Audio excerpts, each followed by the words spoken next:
Kanopi di sebuah ruko di Jalan Raya Margonda, Depok, Jawa Barat ambruk. Kanopi baja ringan tersebut bahkan menimpa sejumlah sepeda motor yang sedang terparkir. Menurut salah satu pegawai ruko, kanopi baja ringan ambruk dari lantai 4 ruko. Kanopi baja ringan berukuran 12 meter ambruk setelah dilanda hujan deras disertai angin kencang. Ini kejadiannya kan memang dadakan, Pak. Jadi hujan ini kebetulan hujan angin ya, terus banget dari saya juga jadi kaget tiba-tiba suaranya kencang banget dari atap ini kan, karena memang ini bukan atap permanen. Jadi kita setiap penyewa tuh masing-masing bikin atap masing-masing sendiri-sendiri lah.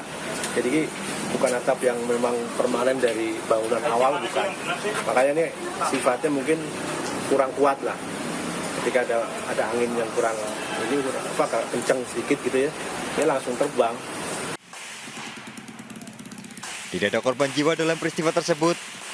Proses evakuasi ambruknya kanopi baja ringan memakan waktu hampir 1 jam. Dari Depok, Jawa Barat, Iu Rizky melaporkan.